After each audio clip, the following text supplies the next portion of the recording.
Hi and welcome to School Shorts. I'm Melissa Chan Green, journalist and mum of two, on a mission to help turn teachers' expertise into helpful tips for parents.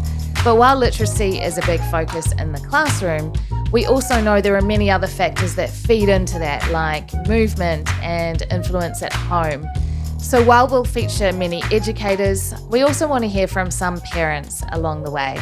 And in this episode, we speak with Gemma McCaw, Olympian and Commonwealth Games medalist and mum of three. She and ex-All Black captain Richie McCaw have instilled a love of reading in their household, and Gemma is keen to help others do the same. Gemma also opens up on an awful experience with online bullying, and we talk about how that impacted her and the approach that she takes for her family. Well, Gemma, thank you. I think I have been as a reporter to some of the games that you were at with hockey, but I actually like the fact that you and I have spoken more about reading than anything else over the years. And today that's really what I'd like to focus on. How long have you been an avid reader? Yeah, I guess for me, lovely to see you again in this context. For me, I've got some memories of growing up with Mum and, over those summer holidays we went camping and she always kind of had a Jodi Picoult, Yes, novel. The classic Kiwi Batch book. The classic. And, there were a few girls when we went on tour with the Black Sticks that either read or watched series, but really for me and I always loved reading, but I think when I went to university and was playing hockey at the same time, when you're studying, you feel like all you're doing is reading textbooks and learning and writing, assignments. So actually for me, the big change came when I had my first baby, Charlotte, 6 years ago now. And I just thought to myself, I'd love to, start reading again. And I found myself, you pick up your cell phone because it's, when you're breastfeeding. And I just thought, actually, I'd love to change this habit and pick up reading again. And obviously you're really exhausted. But I got a Kindle. Someone recommended it to me and everyone says, I love the feel of a book. And don't get me wrong, there's nothing more magic than the feel of a novel. But I got a Kindle and, as I was feeding and in the middle of the night, not all the time, there are times you still pick up your phone, but it just started then. And, I kind of got lost in these books in those moments and made it a little bit of a habit, I guess, of actually reaching for the Kindle during, and you do a lot of sitting and feeding in those early days. And I guess I realised how much I did love reading, and I used to read at school and a little bit on tour, but really it just ramped right up. And I guess because I'd seen Mum read and... Because your mum's a teacher too, so... Yeah, she is. She may, I'm sure, have had some kind of influence there too. Yeah, and so I started then and then... I shared a few of my reads online and realised that there is this whole community of people that love reading too. And I actually just thought, you look at your phone, you don't really gain too much more on social media and things like that. But what I love, what books create, is that real empathy and compassion. So for other people, and I was kind of drawn to those reads with strong female characters and mothers. And I thought, here I am sitting here and I've had a tough night. You've been up with a baby, you can't settle them. And then you walk a mile in their footsteps and you read their story and you actually go, I'm in a house with a beautiful baby. And it changes your perspective. And that's what I love about books, and it really makes you think more deeply and gives that perspective. And I guess that in those hard moments, that really helped me in those early days. Amazing. I especially wanted to talk to you about your love of books because of your career in sport as well, and because I think that's in some families and among some children, you sometimes hear, such and such is really sporty. They're not that into books, they're really into sport. But of course, the two are not mutually exclusive, and you're such an example of that. What would you say to families or to people who hear that kind of attitude? Yeah, I've always said it's not one or the other. It can be both, and I apply that to all contexts in life. People that mums that are working or that are at home, and we fit into these, we feel we have to fit into these boxes. And the same thing, we say they're shy or they're really good. And it's really that Pygmalion effect of that, the expectations you put on someone, they will meet, So if you say they're shy, more often than not, they'll be led to kind of believe that. And the one thing I think with reading or anything, sometimes you've just got to try and you've just got to start. And for me, it's about those small steps, and it's about us as parents and caregivers and teachers, I guess role modelling as well, those things. But definitely Rich reads a lot as well, which, he might not probably put it out there as much, but again, his big thing is it doesn't have to be reading or sport. It can be both. And the great thing about that is that, you learn and you're continually learning. And I think once when you're in a job or your parents, it's just that little bit of you time as well. And I know it's hard and you've got to really make choices. And when you're really tired, that's sometimes, when you do lean into the TV or the easy thing. But, for me as well, working in wellbeing and health, I love what books, how they promote sleep and things like that. When we have a screen right before bed, we've all done it. I've done it too. Yeah. The dopamine, and I just find myself, it's really hard, that onset of falling to sleep. So the books for me is, the joy and the story and the perspective, but also the health benefits. And, I remember I met a lady, and I've shared this story on social media, in the changing rooms of Millennium AUT when we were training up there. And we had this gorgeous chat one day, and she said, you with that Richie? And I said, yeah. And she said, I love following sport. And, me and my husband, she said, I swim 3 times a week. So she said, and I love reading, So we had this amazing conversation. Anyway, I had Charlotte, and this package arrived in the mail. And it was from this lady, and she said, I'm 84 years old, and my husband's, 94 years old. And she said, I met you and I've seen you've had your first baby. And she said, there is no greater joy than reading to a baby.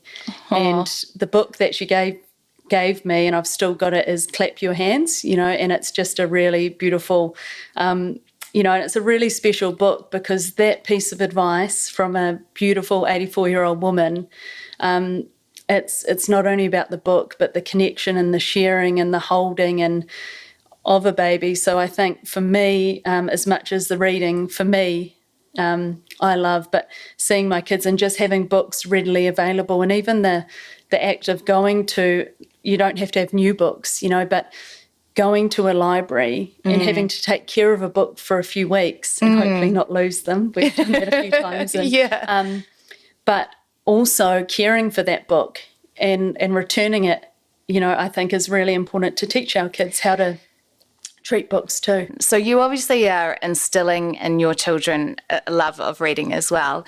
Are there any particular books that you like? Yeah, there's so many. Like, I seem to be drawn back to the classics, and Ella, who's 18 months, Spot Goes to the Farm, Harry McClure, all those kind of ones like that. But our 3-year-old, you start to see those ones with a bit more humour, and there's just some great Giraffes Can't Dance. That's one of my favourites, because it just breaks down some of those barriers and it tells it through the story, and there's another book, The Lion Inside, who a good friend gave to me, and it's we all have a mouse and a lion inside, so regardless of how you look, if you're big or you're small, and I think it's that, I love those messages that only books can tell, and we can tell them the message of be kind, but when you illustrate and share through storytelling, there's something really powerful about that. And again, we've just made it a habit, because people think I just don't have time to read, right, with my kids, but just 5 books a day, and they take, as we know, 30 seconds to a minute, some of the, unless you get the really long ones, but by the time they start school, they've heard 1 million different words, 5 books per day. And so, I just thought in my head, you're so tired, and you just, and they say one more story. And is it always before bedtime? Yeah, and in the morning as well. Like, they just flick through. We don't sit down to read in the morning because they get up nice and early, so it's a busy time getting out the door, but we don't have TV on or anything like that, and that's been, a big reason why I think we spend so much time reading, and the books across the board. It's a mess by the end of the day. Do you read with voices? Yeah. Do you? So, we both do. I think what was special for us is we were both, read to as well. And we've got some gorgeous books that Nana Marg, Rich's mum, wrote the year. And so we've got these books I pulled out the other day from, 1982 and 83, and now special. Our kids are reading them. So it's a really good idea as well. I think when you gift a book, you write the date and who it's from, because seeing that come full circle, and these are the little golden books, which are... love them. And so, I hope that some of these books, will be around for a long time. But, you have fun with it, and sometimes they want it over and over again, but that habit starts when they're a baby, because sometimes you think they're a baby, they're just feeding and sleeping in those early days. But just the sound of your voice, it's like when they're in utero, how important, that they're listening. Yeah. And even as babies. So for us, that's been a big part. And, we do work off a routine in terms of we have a busy life. We have 3 young children, and the part of the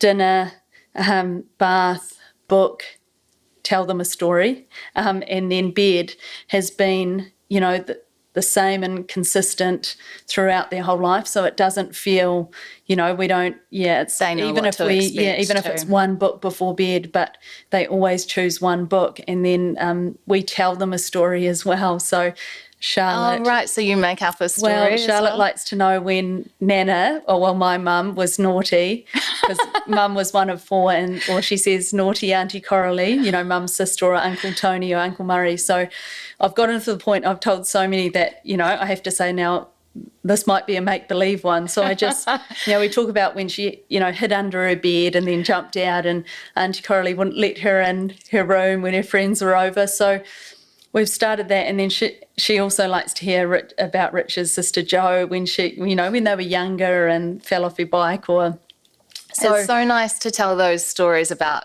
silliness as well. You can laugh together and have a giggle, and that connection there. One of the things is I love humour and having a good time. So it's not like we sit there and read a book. It's part of it's a bit like the dance party when you put on the music and dance around with them, in the period from, 4 till 6:30, which is hectic, just sometimes that music. Oh, you have to let them get that movement out of their body, right, before bed. Yeah, and for me as well, you put on a tune, it can change your mood.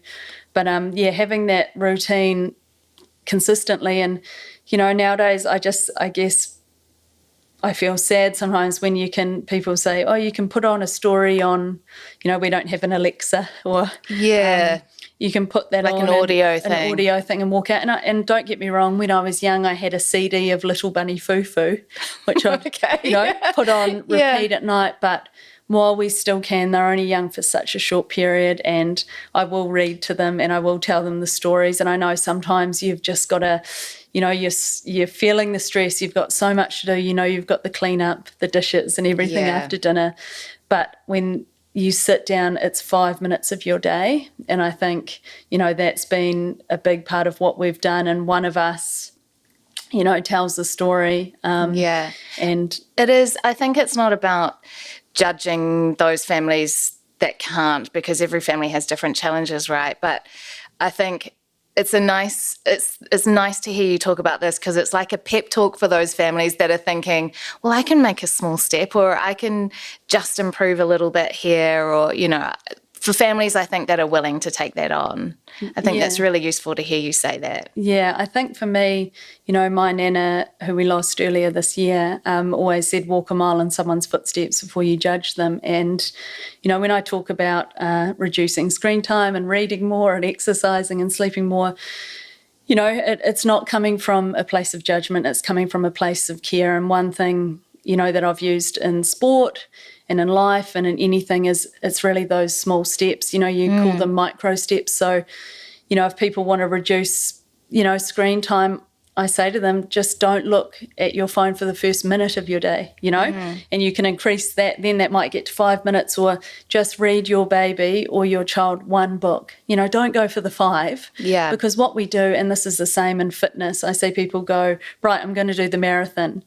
And I'm all about doing one thing every year that scares you and puts you out of your comfort zone like that. But actually it's about those really small steps. So one story, and it's the same with going to bed earlier, just 10 minutes earlier, or on one of the nights, just plug your phone in the other room and read for half an hour. So some of that is about choices, and I know a lot of people are struggling out there, so I'm not sitting on my high horse saying to do these things, but when we start to do some of these things, we do feel better. And I know for me, when you look at social media or do those things, you don't often feel any better. It's a beautiful place for connecting with people, but then you're living, in the real world. The more we can be present and actually give ourselves breaks off screens and multiple demands, the better we'll feel. But yeah, same with getting fit, just walk around the block to begin with. Don't try and go around Hagley Park twice because because then you won't do it again. All or nothing approach. And I've really found that with, I've worked with a lot of women in terms of health and fitness plans and exercise prescription and all that. But I get them to do those small steps, and it's the same with reading. If you can't read a chapter, read one page. Yeah. If you can't read to your child 5 books, read one and just sit down. And I think that's the same with anything. Take those tiny steps and it does get easier, There's a wonderful graphic where it's a child reaching for a ladder, and you can see that the ladder that has those big steps, you can't reach for that, but the small steps you can climb all the way to the top. And I think that it can be applied to education. It can be applied to so many things in life. Your approach around screen time, do you think that has been shaped? And I know your girls are not really at the age yet where they're kind of even thinking about social media and that sort of thing, but one day they will. Do you think it's been shaped by your experience of it? Yeah, I think there's a twofold in that. Yeah, I think the impact that it's having in terms of, I'm talking from young kids, the ability to develop language and speech. But for me, it really is affecting relationships. That's probably what my greatest passion is, connection, and that fundamentally connection, the biggest predictor of health and well-being is strong, supportive relationships. So the biggest thing that gets in the way, as we know, when you walk into the room and someone's on their phone, automatically you think, that's more important than me. There's a barrier so there, there's already a barrier. So the reason I took a really strong approach is that, how I grew up. And I know times have changed, and people say, you wait till you've got 3 teenage girls, But actually, it's for me as well, because I actually thought, I don't want to spend, you're never going to look back and go, I wish I'd spent more time posting this and that. And you'll always, it's true when they say they grow up so quickly.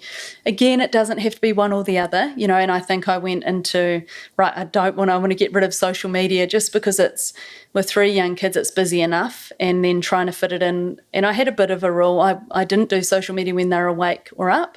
So I was trying to fit anything I needed or wanted to do into the nap time for Ella, or when they go down after 7:30 at night, So, but for me, it was being intentional with my own actions was a big thing. And then, for the kids, for us to be present with the kids. So the thing is, you do share a lot of your well-being messages there, and a lot of what you share on social media, I think, resonates with a lot of women and a lot of families. So, as you say, there are some ways in which it can be used for connection. Yeah. But I guess it's about carving out the time, right? That's what you're talking about. Yeah, and I think if you are intentional, and I guess, a bit like sport or anything that you just have to apply and be consistent with it, and have a bit of a plan.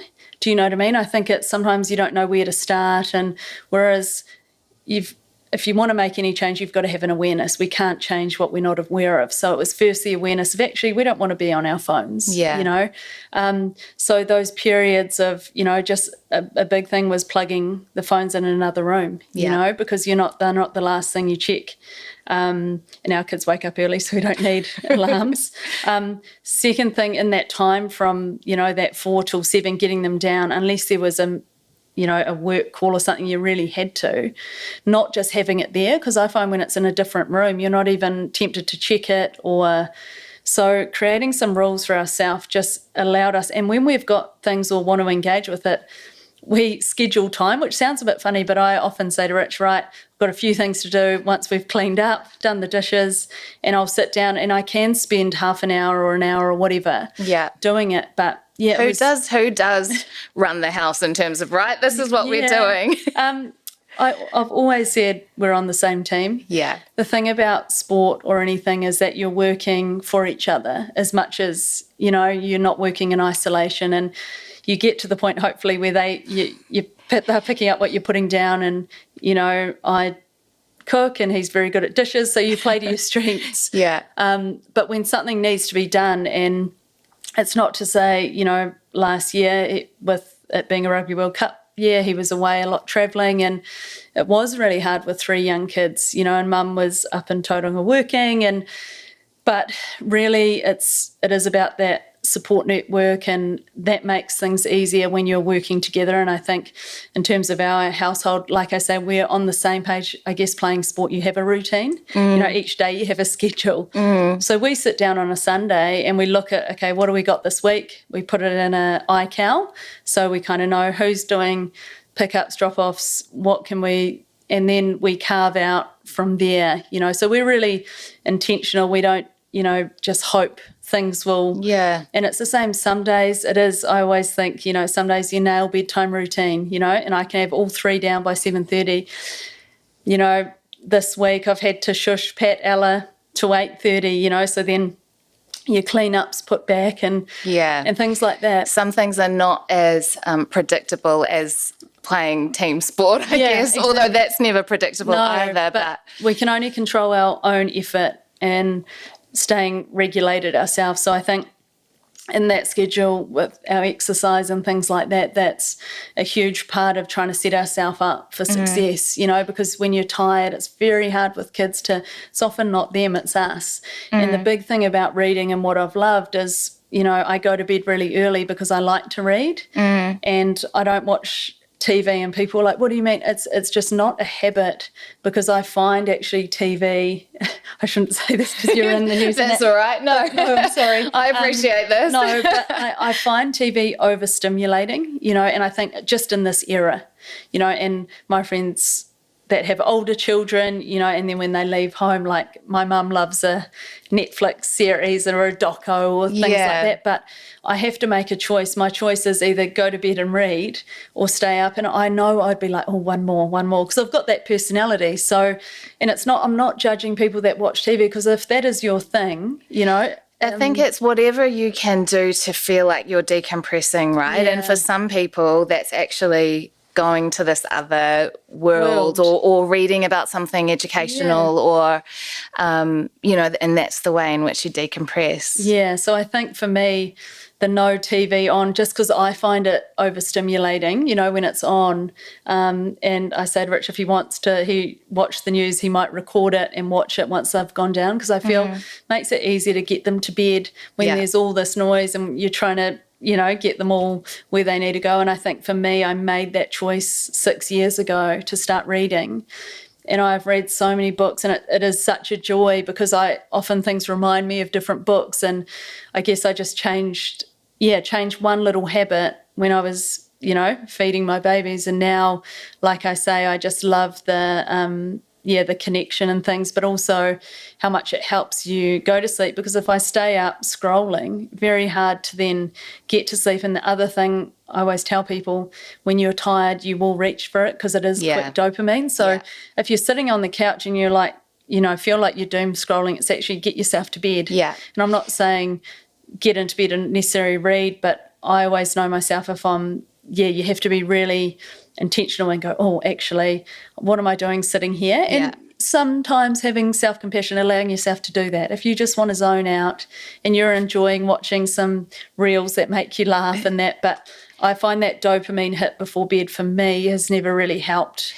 The problem is too that sometimes it can be a toxic place, right? Yeah. And whether you like it or not, like you've spoken on social media about a time when you were being bullied too. Yeah. So it's not always a place where you go and have the cute videos, unfortunately. Yeah, and I think for me, in terms of, safety for our kids, is we're giving children unrestricted access, and you wouldn't let your daughter, walk out on the street and talk to any person of any age, yet we give them the internet where that happens, and it starts often with a friend request, and at that time you're very impressionable, you want people to like you, and then that kind of grooming and things happen. So the big part of my screen or anti-screen focus is I want to keep kids safe, and there's more and more and more of this awful stuff that you'd hate to read about as a parent, but a lot of it is happening online, and the demand is just,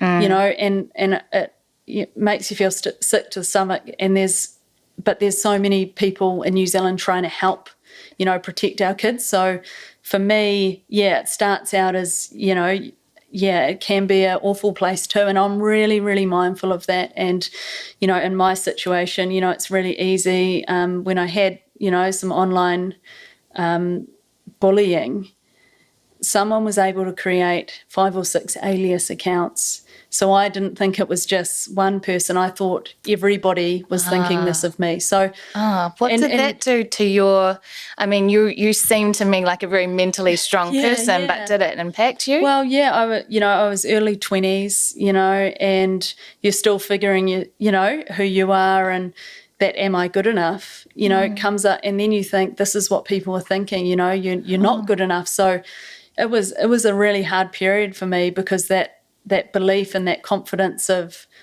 you as a person, and I was an adult, and I think now of these kids at school, and you can't escape it, because you go home and and you working in media, you'll know, don't read the comments, and then you read something and it really just hits on a nerve that you might be, a little bit, just gets you enough to... You're sensitive about it anyway. So then you start thinking, and what I think for our children, their brain is not developed enough to cope with that. Whereas I had, my mum and people around me saying, this is, but as you say, if it's multiple messages, it starts you thinking, and it's just crazy how your brain can make up these situations. And you see that negative bias is tipped, and that spills into all in your life. So suddenly you're playing hockey and you're going, actually, I'm not good enough. I shouldn't even be in this team.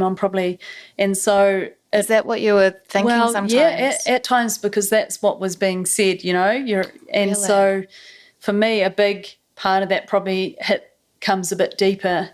There's 2 things, and it's, keeping our kids safe online because of all the things, and there's a great company, Make Sense, who are helping protect, our children online, but then the bullying that we can't get it, and what happens is then you're more and more on your phone, and as soon as that child takes the screen to their room, it impacts their sleep, and sleep debt leads to increase of, mental health in terms of depression and anxiety. We all know when we haven't slept well, and then you add that rumination and add all those things, and then you seek evidence, of what people might be thinking or feeling. And for me, it's just, that's why I'm so passionate. And it's not saying we can't anti-technology, we'll go, live in the hills, but it's just the big thing. What I love about books is it replaces, especially right before bed for teenagers and kids in that, 13 to 16, where it's a really hard time as a teenager, and to hopefully encourage them into reading, because, as soon as I've got that device, they've got an unlimited and unfiltered access, and it's scary. It's really scary. And I guess until now I haven't, you live in a great world and you see good things, and we like to pretend that doesn't happen, but it's happening, and could happen to all of us at any time. So I think for me, it's an awareness of, how to be safe online. But a big thing I'm passionate, I'm asking parents and caregivers and teachers to look in the mirror. And that's a hard thing to do. And one of my favourite quotes is, look in the mirror before you look out the window. We're quick to blame. Everyone says, the kids these days. But I don't think I want to be doing much looking in the mirror. And because as a mum, I have really good intentions. But if I looked at myself, I know I'm not modelling what I want them to do. Yeah, but it is about having compassion. You're juggling multiple things. It's not a judgment thing. It's just getting clear. If you're at a place where you're going, actually, I think I could do better, what are those small steps? And actually, I like the idea of getting more people together that feel the same way, because it makes it easier. We're social beings. We're hardwired to connect. So I think the more parents that do delay giving the phone, till it's a safe time, and I think they call it the dumb phone, which texts and calls, which has been brought out. The more families that do that, it does make it safety in numbers, because I totally understand and I see it. All the kids have the phones, and then I don't want and I know. So then the peer pressure, isn't it? So the peer pressure is huge. But I think it's allowing, when we are bored, even ourselves, we're more creative, and again, getting outside. And it doesn't have to be a lot like, first child, we had her out there, doing the bike. Second child, we were like, have we, because we put Has she been on a bike? Yeah. But anyway, we just decided 15 minutes a day. We go outside, anyway, because they're running around, but actually spending only 15 minutes, it's not much time. So after dinner, and with the beautiful weather at the moment, going outside for 15 minutes and biking up and down the drive or something. And, she's got it, Lovely, which is, it was, even for us, it was one of those things, we just need to make time for 15 minutes. It doesn't seem, when our goals are big and massive amounts of time, it seems kind of overwhelming. Even if you get outside for 5 minutes and kick a ball round, or it's the small steps thing again. That's basically what we aim for, in terms, and the other thing is, there are audio books and things, because people, I think, in cars and stuff. And again, we stopped, all of that after coming back from France. We had an iPad. We travelled with it thinking, that'll help, but it only hindered, to be honest. Well, it's also a nice time for you to have conversation as well as a family. And there's so many games, and that's something that I hope to cover in this podcast too. There's lots of really fun games you can play in the car that kind of assist with language and vocabulary and reading and all of that. If I can bring it to something else too, which I think is really lovely, is you try and make handwriting a regular thing still in your life, because that is really good for reinforcing learning as well. Yeah, I think for me, I think there's nothing more beautiful when you receive a card or a handwritten note.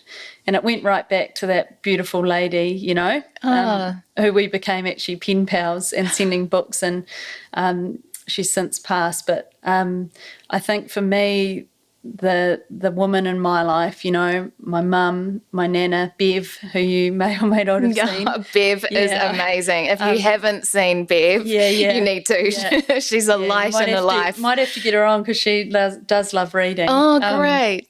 But they've always sent handwritten cards, and it's funny because at my wedding, my dad, when he did his speech, he pulled out notes that I used to put a note in his lunchbox, and I think my love of reading, Mum said, I look back and I had all these notes.